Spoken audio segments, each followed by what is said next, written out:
Innovate, accelerate, move technology forward. The startup revolution is now.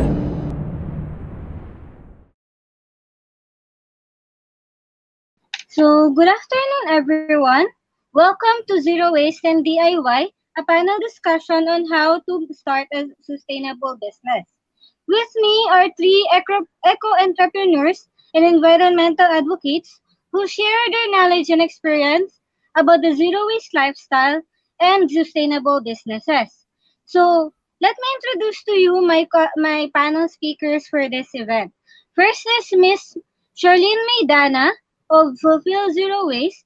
Miss Charlene is the co-founder and co-owner of Fulfill Zero Waste, a zero waste store in Santa Maria, Bulacan, who has um, who has started her own zero waste store after being inspired to act upon the zero waste pollution in the area. Miss Charlene, um, can you please tell our audience more about your background? Hi, Miss Jenny. Thank you so much for that introduction. I'm Charlene, and Fulfill Zero Waste is your eco-friendly sari-sari store, and our mission is to fulfill people's basic needs by creating a venue where consumers and suppliers will meet with the intention of preserving and protecting our planet. Basically, we educate customers to bring their own containers so that they can buy their essentials for a cheaper price and also reduce their use of single-use plastics. Thank you. Thank you very much, Miss Charlene. Next in our panel speakers is Miss Sodia Dani of Cindy, a social activist and environmental advocate based in Zamboanga City. Um, since college, she has been active in environmental and social advocacies. Miss Saudia, can you please share to our audience more about your background in advocacy? Yeah, thank you so much, Miss Jenny. Center for Youth Networking Development Initiatives Incorporated is actually a local NGO that helps community finding solutions on their specific problem. We also support campaigns and advocacy on policy making. So things such as that. So what we do in our community initiatives, we actually teach community with women organizations on how to recycle, such as papers, for example. We train them to make paper beads and make a sustainable living out of it. So basically, it's more on educating also educating per se, but co-educating with the women's organization and youth organization in the community and discussing about things like climate change, climate justice, ecofeminism, and other environmental related activities. Thank you so much. Thank you so much, Miss Saudia. And um, we all as the panel moderator of this event, I am Jenny May Talaver, owner and founder of Wasteless PH. Wasteless PH is a zero waste store based in Zamboanga City. We make and sell handmade products such as shampoo bars, conditioner bars, soaps, reusable cloth bags, reusable food wraps, and dishwashing liquid. So what we do with Wasteless PH is we offer people plastic-free alternatives so that they can reduce their waste pollution every day. I feel that this is very timely, especially since we recently suffered from severe flooding in our area, and we really see the effect of littering and plastic waste in our rivers, wherein the overflowing of rivers really was partially because of the clogging from this waste pollution. Then we also have Miss Ma'am Dimple Sandoval of Eve Grocer.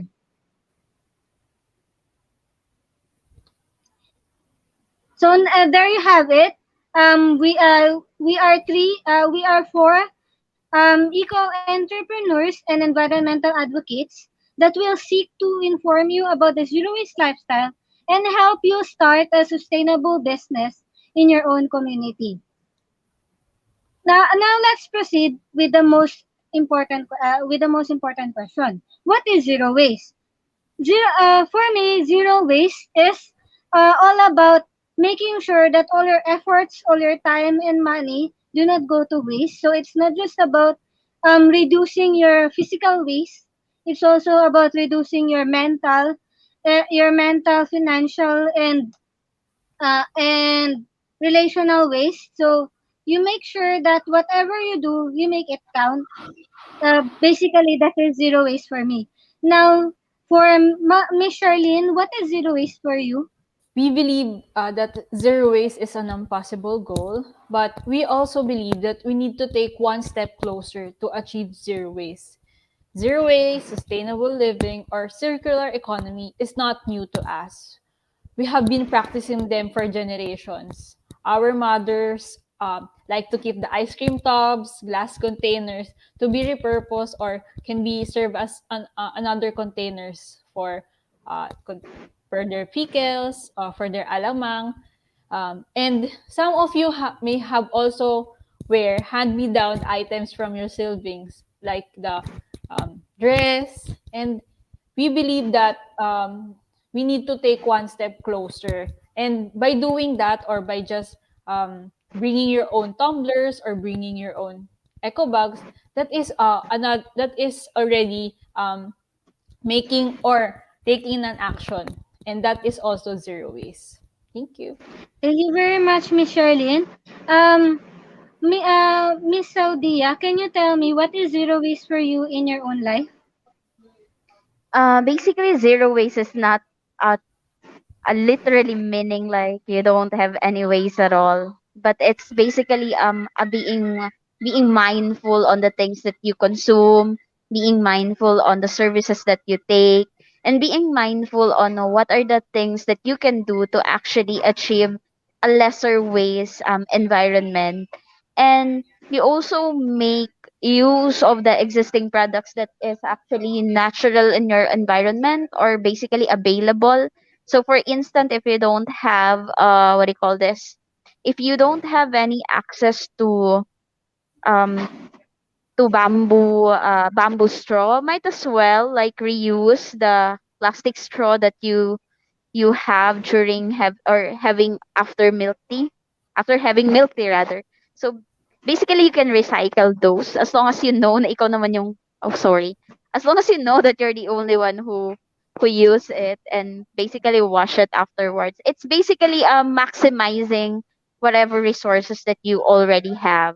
So mindful consumerism, yeah, sounds very bad, right? Consumerism, but actually very mindful on what things that you're taking into your life. So not basically like having no waste at all because that's really impossible. Yeah, right. So things like that. Thank you very much. Now let's proceed to one of another contentious question in this panel. So why do we need to advocate the zero waste lifestyle? So we need to push for a zero waste lifestyle because our world needs to change the way we think about waste. We need to think about things not as disposable, but something that can still be used and reused and even given new life in a different form. We need to stop thinking of things as throwaway. We need to go beyond the traditional consumerism, which is you buy things, then you throw it after using it a few times.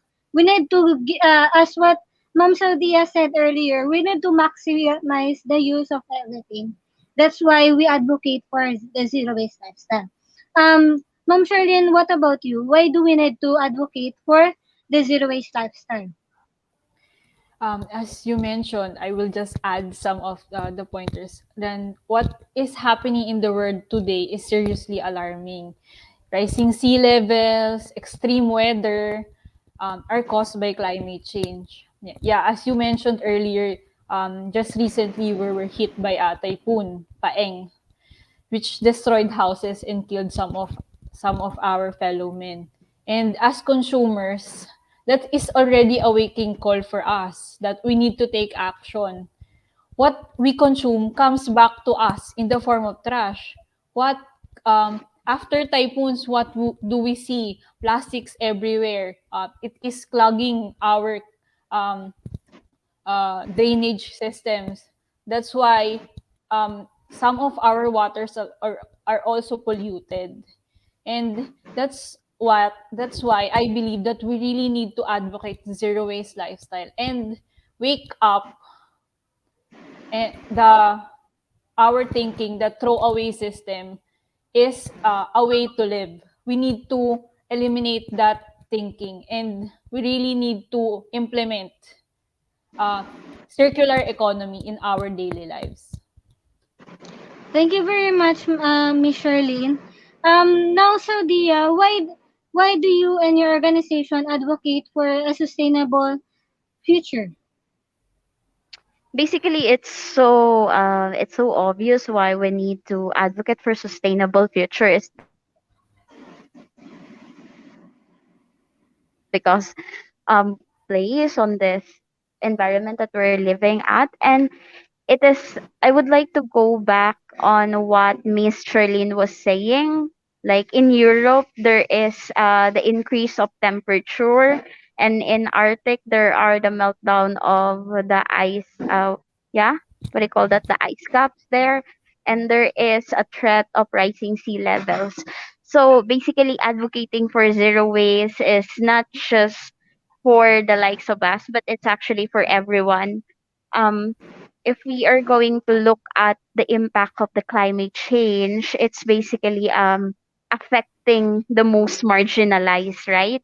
For example, if there is the rising sea level, those people who are living in a what do you call this? The ancestral domain. For example, in Zamboanga City, we have this IP, the Sama Bangingi. They are actually living in a very small place, the Simariki. But in the Simariki Island, they observe that there is the rise of sea level, seawater.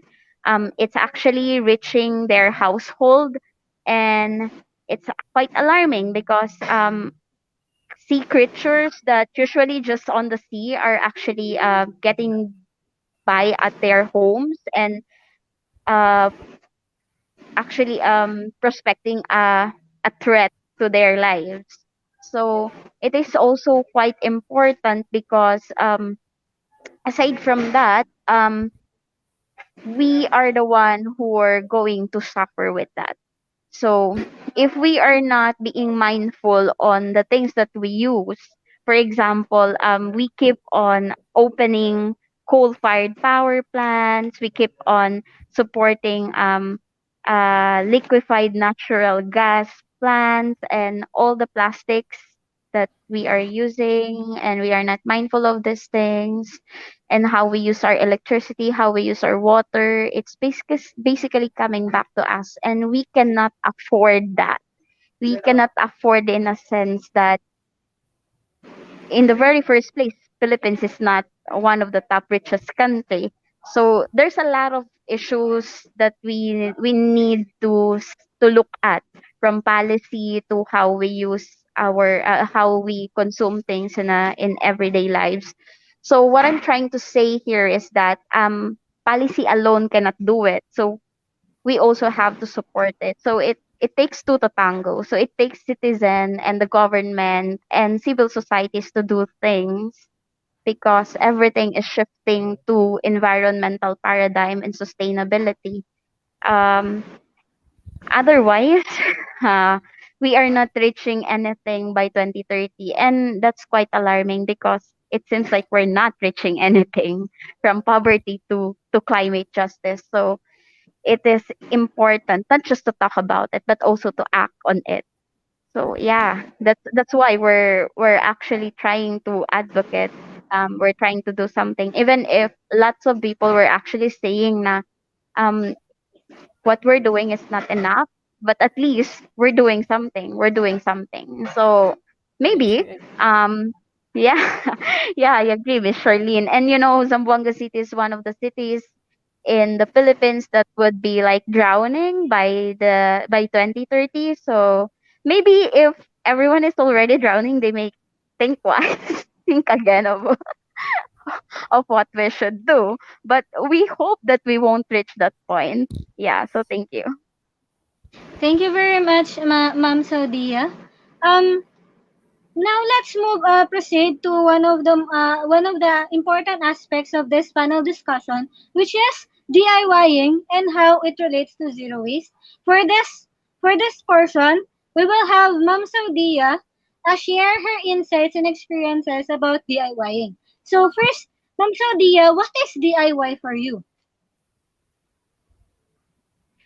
For me, DIY is kinda discovering your creativity without spending so much on the things that you used to buy or you want to buy.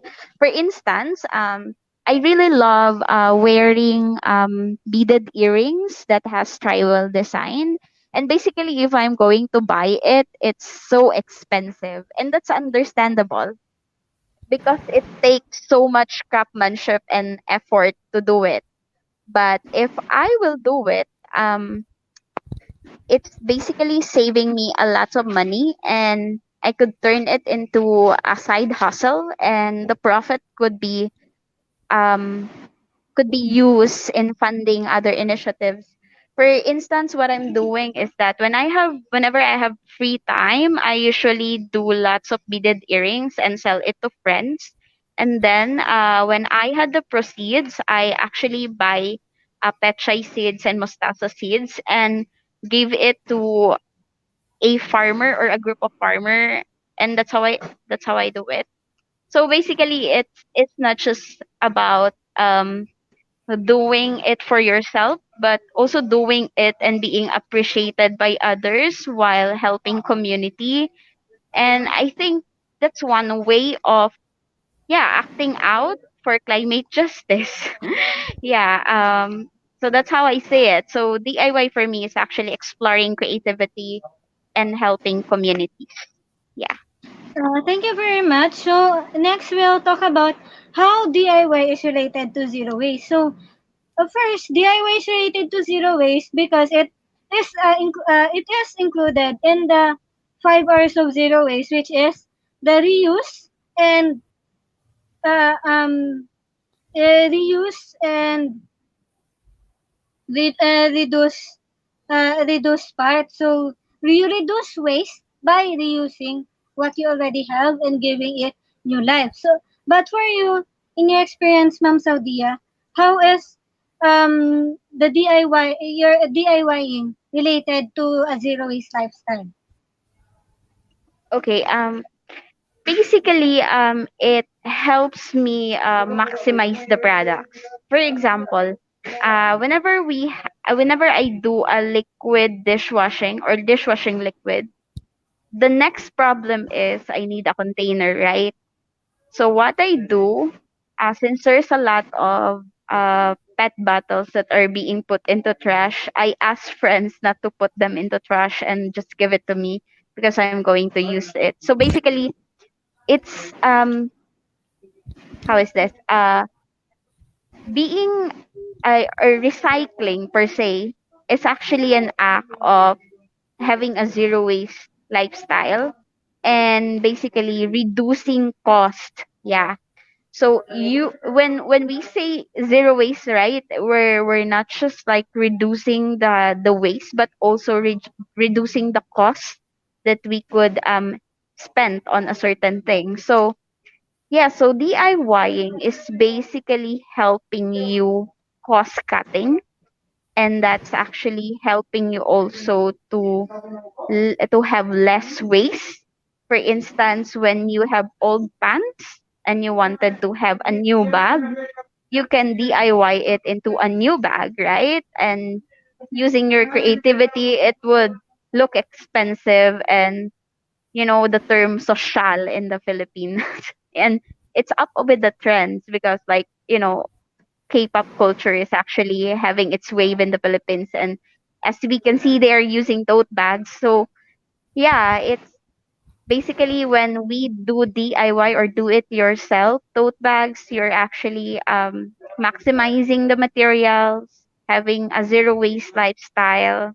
You're lessening your waste. Yeah, because a certain bag would, how many liters of water you should have to spend there, and the chemicals that being used just to make a new one. So doing it yourself could actually help lessen the waste, lessen the cost, and spark your creativity. Thank you very much, Ma'am Saudia. And lastly, what are the things that you can recommend our audience to try to DIY? What can we try to DIY in our daily lives? Okay, we can start with the basic, like what Mom Charlene May said a while ago. Like using the ice cream tub. If you wanted, for example, if you wanted a new organizer for your undies, you can actually use it, right? Or if you wanted to organize your makeups and or your jewelries, you can just you can just have a corrugated cardboard out of the boxes that you can get from the grocery stores, and you can put it inside that ice cream tab, and you can start putting your jewelry there. So it's up to you. Like, you can start with that very, very common thing. Or you can reuse your jars for your pickled carrot or pickled whatsoever you wanted to pickle, just to maximize the use of it. So you can start with that. But if you wanted to like do high level thing of do it yourself, there are a lot of things that you can search on YouTube, but it's not an easy task. It requires time and skills basically. So you can also start with um checking your wardrobe if you have, if you have old style of tote bags, you wanted to decorate it, you can basically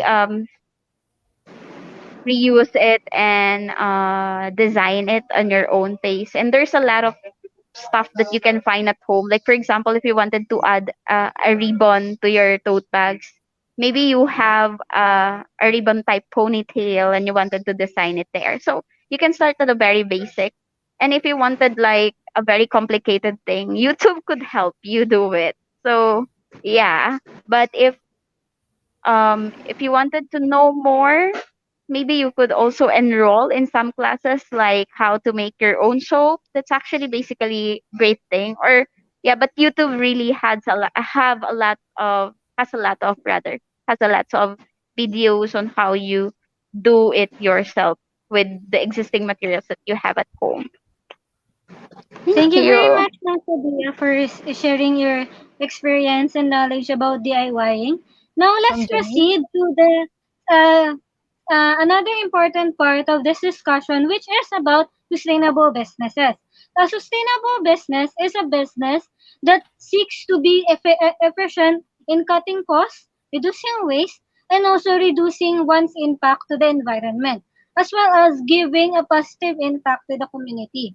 So for us, Wasteless PH seeks to be a sustainable business by creating plastic-free products, offering them to the public, and also helping people realize that there are better alternatives to their plastic wrapped commodities.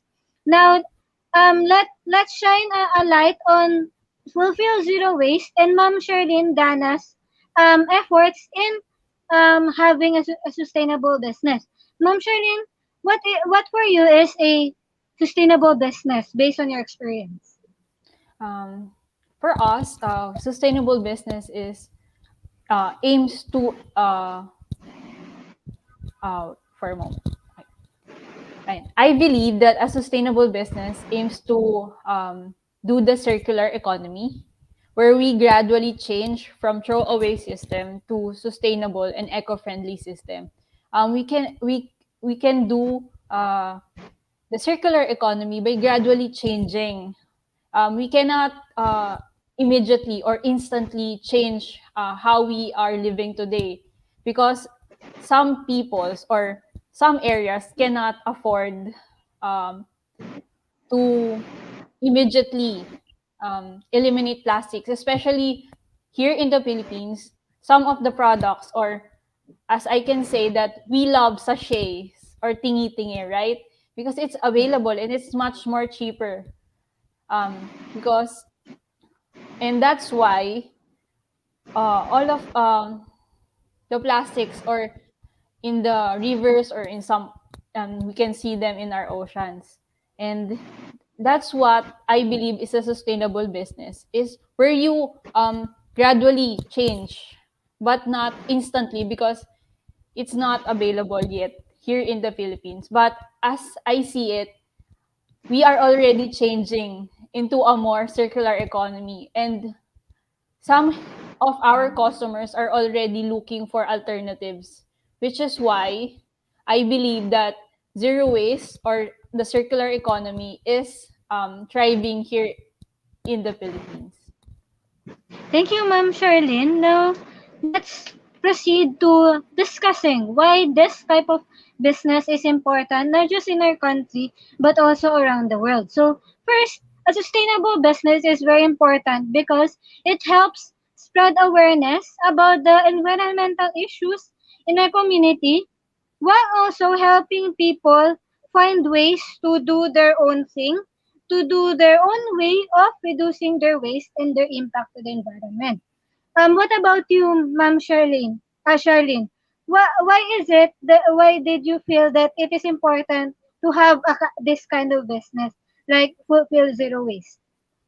Um, like Wasteless and Fulfill Zero Waste, I believe that now is important more than ever because plastic consumption is at its highest peak, considering we are just recovering from the pandemic, from the throwaway system, the plastics, the face masks, the PPEs that we trash away. And we also need to explore the alternatives to mitigate the use of plastics, which are not only harmful for the environment, but also study shows that it has also bad effects to our health. Thank you very much, Ma'am Charlene. Ma'am Saudia, can you share in your own experience as a environmental advocate and also a business owner in your own right? Why did you feel that sustainable business is important to establish here in the Philippines? Well, it's really, really important because it has been shown that big companies actually are the ones polluting the seas, right? Not just here in the Philippines, but all over the world. Multinational companies are actually in the forefront of polluting our seas, and basically you can find it in their sachets and everything. So I think it is um crucial to look at how we do business. It shouldn't be like business as usual, because at the end of the day, it's not only a group of people could be affected by how we introduce products, right? And we have also to be mindful of the packaging that we actually um, use in our businesses, because in Asia, the Philippines is actually in the top three of polluting the rivers with all this sachet economy. So it's it's very it's very, very important, right? Because sometimes businesses are actually what is this, passing the responsibility to the consumer on how to reduce waste, when in fact it should be um right, it should be both, right? Like um starting from the producer, waste should be eliminated, right? It should be observed that there should be lesser waste before we give it back to, or we sell it in the market, because as we all know, the consumers do not have the what do you call this, that great power to reduce that waste. For example, when we are talking about the boxes that we use, right? And we do not expect our consumers to actually DIY it right away. So I think it's important that we have to look at how we do the packaging. Actually, one of the best practices that I could say is that, for example, the thing that when you buy Coca-Cola, for instance, or a soda, for instance, it's in a return battle, right? That's actually a very proven environmental way of doing business. Like whenever the consumer is buying the soda, they could return the bottle, and the bottle could be reused by the company. So things like that. I think it's very important to look at it, not just on how the business is shifting to circular economy, but how we also impact the environment, since we are all living on its space. Like, the environment doesn't need us, and we need our environment. So if we are not going to take care of our environment by being mindful on the packaging, on how we do our businesses, basically it will be coming back to us, and it's much more expensive than how we do our business. So yeah, I think we had just to make it a win-win situation for both businesses and consumers in general. Yeah, Thank you, thank Ma'am you. Sudia. Now let's move on to another the exciting part of our discussion, which is how how did we start a sustainable business? So for Wishless PH, Wishless PH is a pandemic baby. We started in April 2020. It was a spur of the moment decision actually, wherein I was looking for shampoo bars but can't find any that is within my budget. That's why when um when a seller was closing down her shop, I took the opportunity to buy her inventory and ask her for tips and recipes on how to um make handmade plastic-free products. Then along the way, I partnered with other makers and other women entrepreneurs here in Zamboanga City to make all of our products locally here in Zamboanga City with fresh ingredients. So um this sustainable businesses was started because I wanted plastic-free alternatives. And then when I found it, I wanted to make other people aware and give other people the information and the access to this plastic-free alternative so that they can in their own way also reduce their waste through these products. But what about you, Ma'am Charlene? How did you start Fulfill Zero Waste? Where did this come from? Um, Before, my partner and I, when we were in college, joined a volunteer organization, which we organize tree planting, cleanup drives, and helping communities. And when we started working, we were looking for sustainable shops where we can buy our essentials. Um, but in the online stores, you have different shops. So and one of our concern is the plastic and the delivery. You have many plastics or many packaging. Kaya that's why we decided to create Fulfill. So Fulfill has four major products, which is the personal care essentials, cleaning essentials, and kitchen essentials, and lastly, others, which in turn which added the local and sustainable products. That's why we wanted to also help those sustainable businesses to have their own um, physical store. Because mostly right now, all of the stores, as I can see, is uh, because due to pandemic, we have um, limited stores that sell sustainable products.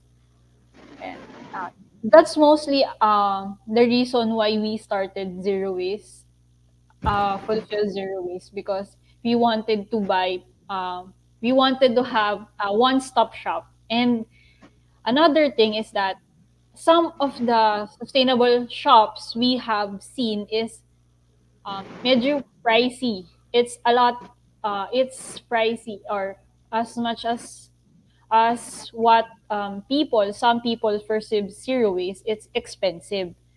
That's why we wanted to create Fulfill, which is affordable. Because people, because our target consumers is not only from um, the elite. We wanted to reach not only the elite but also the marginalized, because most people who buy sachets are the less fortunate, or are the in the AB, I think it's in AB or C or E. That's those people um buy in sachet or in thingy because that's what they can afford. And that's why we also started our business. We wanted to reach those people, and we want them to see that having a refilling system is much more cheaper and also helps the environment. That's the top three reasons why we started Fulfill. We wanted to help and we wanted to reach everyone. We wanted to have a shop that has everything. And sooner, uh, our last goal is to reach not only here in Bulacan, but also we wanted to uh, build, or we wanted to put a lot of stores nationwide so that everyone can see that refilling or having sustainable shops or alternatives is the way for us to live. And and in that way we will also eliminate our plastic consumption. Thank you very much, Ma'am Charlene. Now, Ma'am Saudia, based on your background, you are a social activist while also having your own sustainable business. So, how did you start your sustainable business and advocacy?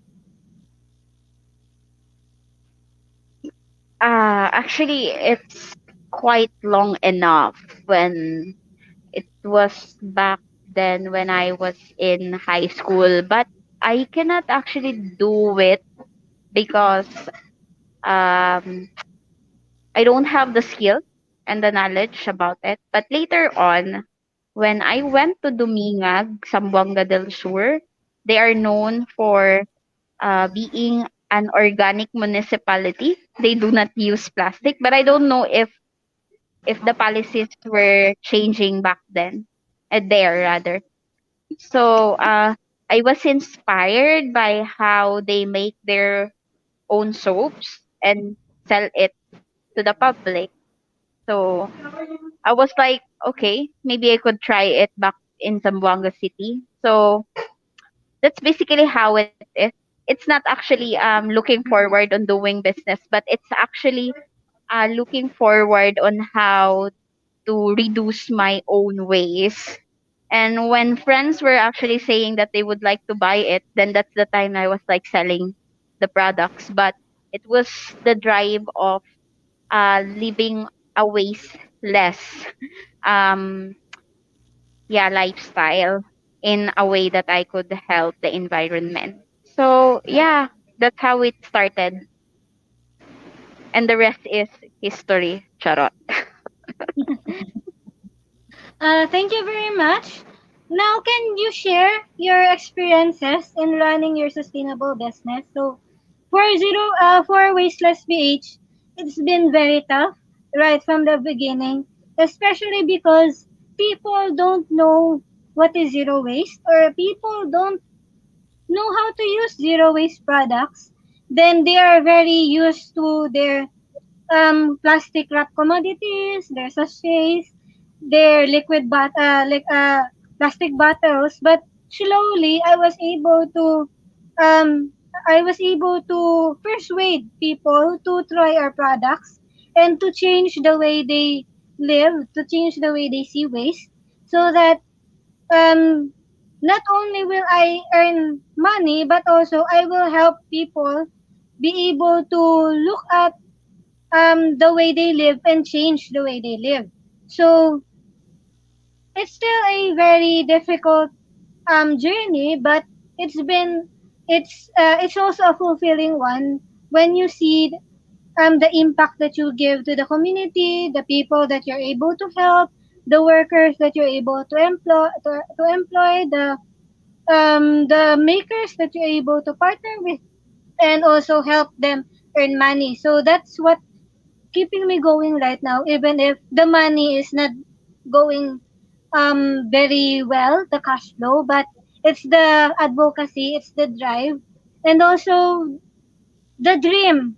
Actually, maybe it's just a pipe dream, but I have a dream that someday this venture will be successful, and this venture will be able to inspire the Philippines and the whole world to be able to be more sustainable and to be able to be more mindful in the way they buy, in the way they live.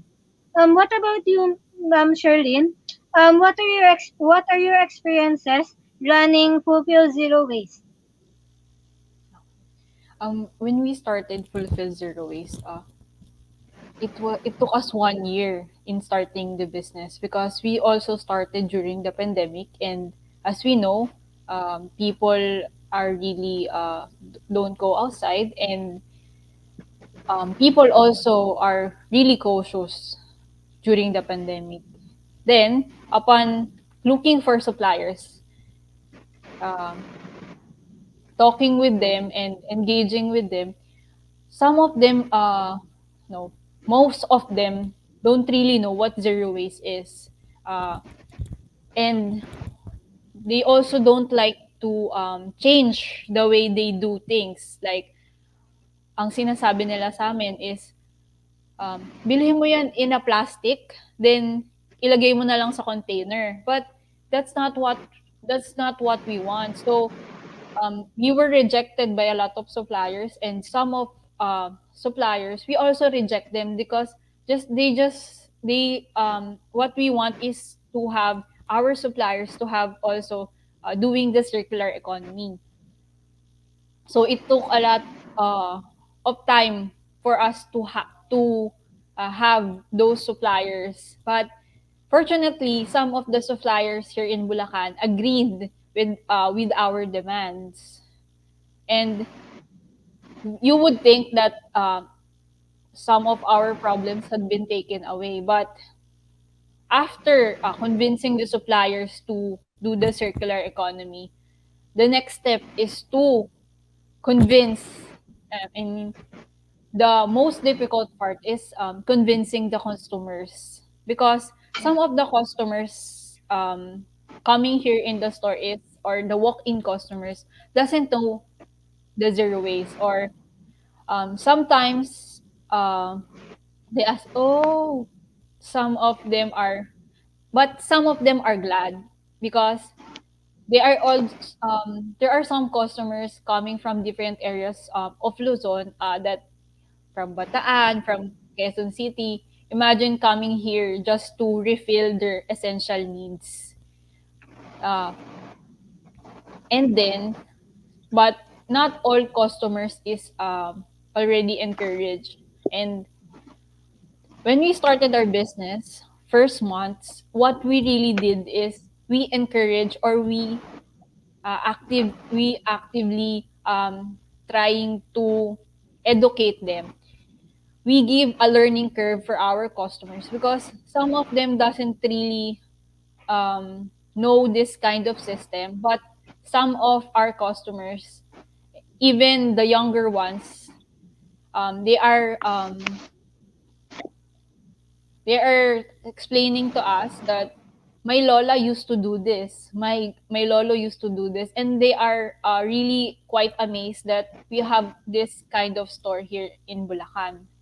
But also, there are also customers that is really cautious, or how many there's a lot of questions, and that's really where you will be you where you need to be patient, and you really need to encourage or educate them on how you do things. Like when we refill our food, from supplier, we have a container, and then that container, we refill the container here in our store. So from the supplier here in our store, we just exchange the containers so that we really don't have a waste, and we recycle the containers.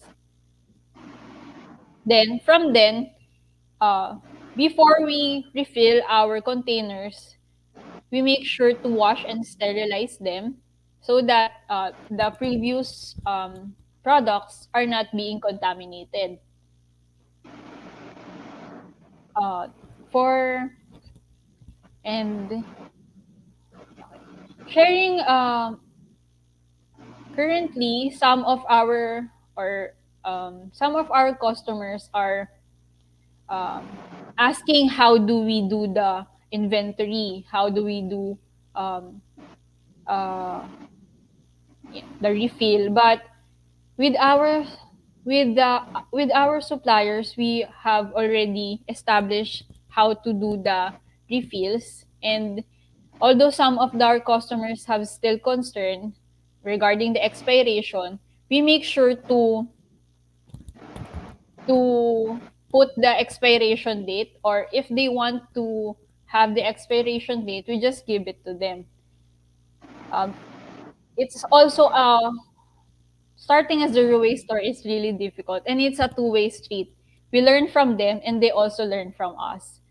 Um, with zero waste stores, as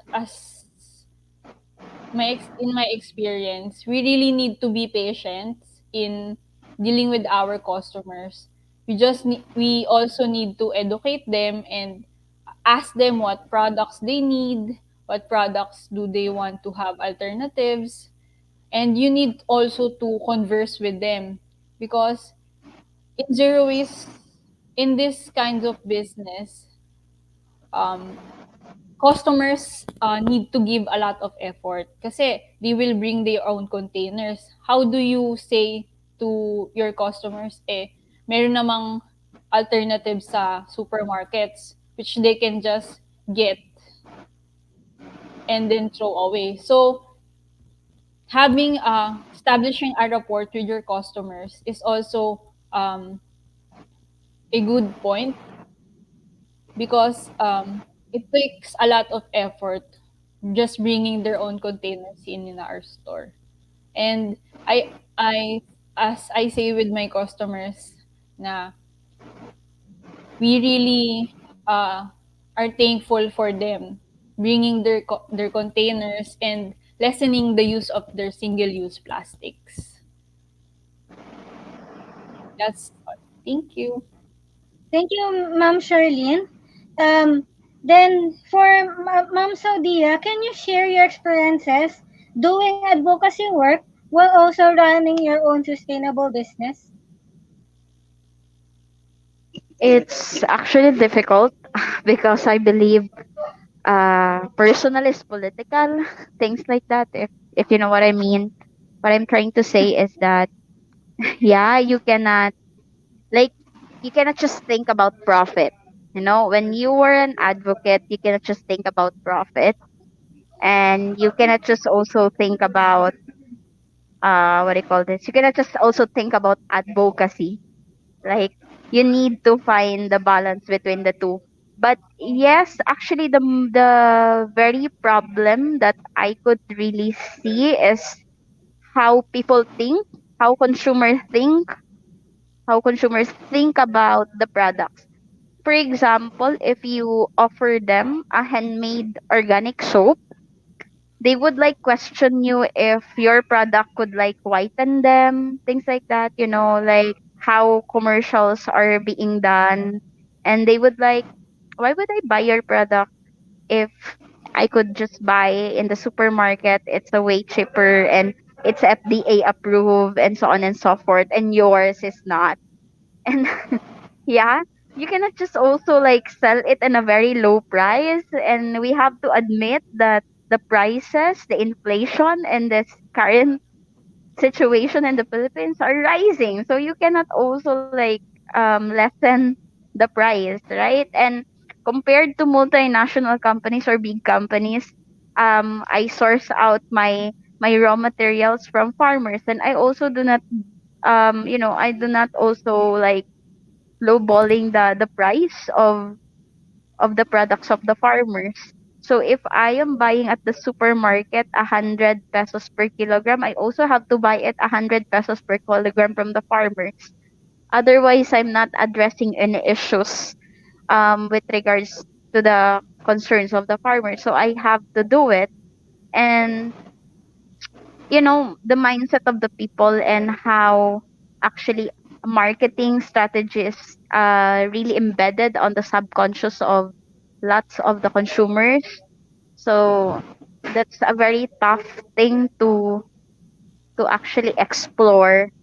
What I'm at right now, I'm at the phase of like exploring how to make the product what do you call this, saleable to this majority. Because if they have the chance to choose between um what do you call this, a branded soap and with the organic soap, they would actually go to that branded soap. But luckily, there are also fellow advocates who also buy the products, and they could actually say that the product is actually very very good, and it's safer. They don't feel like having dry skin or something like that. And what is good is that they don't have much waste in buying the products. So yeah, and I don't know, maybe it takes someone like an influencer to really bring up the, what do you call this, zero waste products, from shampoo bars to anything in the household. um yeah, that's how it is.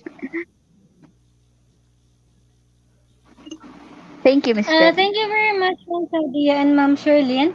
Now, let's proceed to the final part of our session, which is encouraging our audience to create and start their own sustainable businesses. So, what are your tips uh, for people who want to make money selling handmade DIY items? So, first, in the perspective of Wasteless PH, we highly encourage you to start your own sustainable business, but we first want you to be cautious and be realistic. Don't think about doing DIY high level like you want to create soaps, you want to create shampoo bars right away. Rather, you should try to start small. Think of what you can do for now and then try to sell it. If you are skilled at sewing, then you can sell bags, you can sell upcycled shirts. So that's my first tip. Another tip is you really need to think of your finances. So you really need to put zero waste in your financial management, which means that you should not waste any of your money that's going in or out of your business. So if you want to start a zero waste business, you should start small. You should make a financial plan. You should make a business plan. You should make a plan on how you will make this thing work, and not just um do things without careful planning. It really needs planning. Then my last tip is for you to work with others. Find partners that could help you in this advocacy, in this sustainable business venture. So you can find local farmers or local artisans who can teach you or even partner with you to make the handmade items. You can find other entrepreneurs who have brick and mortar stores um who you can consign your products to and sell your products to, so you can get more reach, more access to other places around the country and around the world. Now that's for me. What about you, Ma'am Charlene? What are your tips for people who want this type of venture? Um, Starting a zero waste is difficult. So you really need to ask yourself, why do you need this? Why do you want to do this? Because when you're starting a sustainable business, it's not um it will not go hype already. It will not start. You will not get a lot of profit at the start, but you will get a lot of support um, from those people who really appreciate zero waste or sustainable products, or and also those customers who support locally made products. That's why when you start a zero waste shop, you need to ask why first, because that's when that's when you know your why, everything will else will follow, because you will um you will be challenged. Sometimes make there are customers, sometimes there are not. Profit is not Currently profit is not sustain I guess you cannot say that you will not get enough at the first month. So you really need to have your grit. You really need to follow your why. And once you follow your why, you will just go back. I just need to be patient. Some of Because some of organic or sustainable products take a lot of time, or that's one thing that is really good with sustainable or eco-friendly products. It does not deteriorate easily. Yung shampoo bars, it takes, I use shampoo bars, for example, shampoo bars. I use shampoo bars and it takes 3 months for me to use a shampoo bar. That's why some items cannot be consumed easily. And I believe that's a good thing for a sustainable or the zero waste or eco-friendly products. And next one is your location. You need to be close to your target customers. When you know your target customers, um, they will support you and your businesses will thrive. So the second one is your location. And the third one is how much are you willing to spend? Because starting a zero waste store, you need to consider a lot. Your capital, the rent, the place, and you need to know what products do you want to sell or do you want in your shop. And you really need to know what is the need of your customers, or what is the need of your community. Then start from that, then you really need to build your capital. And lastly, suppliers.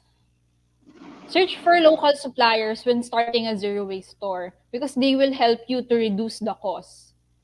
You don't need to buy them bulk in the start, because having a bulk will make your inventory, um, having in too much inventory will uh, because your money sleeping, because you need to strategize how many inventories does this product need. You need to strategically plan your inventories um, in starting a zero waste store. So my key points are location. No, you need to start your why, location, capital, and suppliers. Then um, I guess you can now really start your business if you take on that 4 points. Thank you. Thank you very much, Ma'am Charlene. Now, finally, for Ma'am Saudia, can you share your tips for people who want to also work on an environmental advocacy while also starting their own sustainable business, whether it's through DIY or selling other people's handmade crafts? I think it's important to like start small, dream big. Yeah, what I'm trying to say is that be sure that the products that you are selling are also products that you are willing to use. For instance, what I do is like I produce soaps, so I also use my soaps. So yeah, that's right. Basically, starting small and going back to your why. And lastly, I think well, I know it's a business. You have to think of the profit, but you also have to have another source of income because um if you were starting, it's not stable as it is how you like far from like how you're doing it, right? So basically you have to start small and go back to your why you are doing this, and manage your expectations. Yeah, those are the three things that I think we have to think of. You know, when we manage our expectation, we become realistic. And yeah, you're good to go. And In running in my experiences as fulfill zero waste store owner, there are 2 points that I want you to take a look at, which is the suppliers and the customers. Some of our suppliers are not yet ready or really unfamiliar with how zero waste is. And another thing is their packaging. Um, we can really see that suppliers really use plastics in their packaging and are not yet ready para sa mga sustainable products. For the another thing is that suppliers think of it as costly. It is expensive for suppliers to have sustainable packaging. Unlike the plastics, it's cheaper for them. And we have also talked or reach out to big companies, but they are not yet ready and they are considering the demand. So what we want is to for our customers to increase the demand and to show to the big corporations that sustainable or eco-friendly products are in demand and then and also the world really needs it. And then for the second one is our customers. When dealing with your customers, you need to be patient and you need to um, really give them the learning curve because zero waste store is or sustainable and circular economy is new to them. They are unfamiliar and not yet ready because we were born with a throwaway system. That's why we need to be patient with them. And there's also this convenience when buying in the supermarket for products. They are convenient for them. And lastly, it's intimidating for our customers kasi some of them really think zero waste or sustainable shops are expensive, which we want to debunk. We don't want our customers thinking that zero waste products is expensive. But in starting a zero waste store, we want our customers to really think that refilling or having no packaging is less expensive or is cheaper than the ones brought in the supermarket. And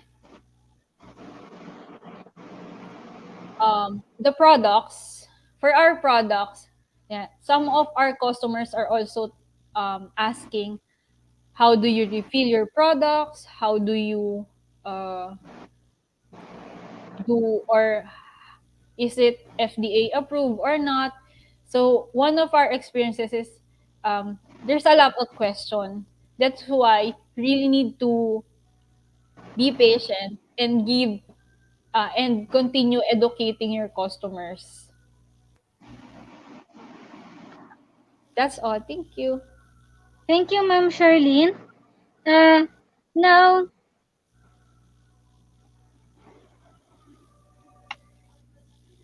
wait lang.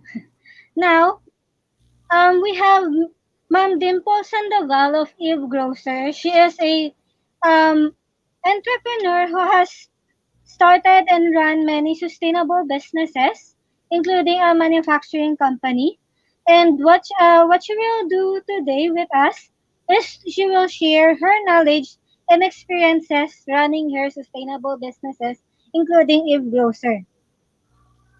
So thanks to Ma'am Dimple, Miss Sherlyn, Ma'am Sao, and of course you, our audience. We now have this event wherein we have informed you and made you aware about the zero waste lifestyle, DIYing, and how you can start your own zero waste business. I hope that you've learned something from here, and you may also share this with your friends and family so that they too can start their zero waste lifestyle and zero waste businesses. Thank you very much.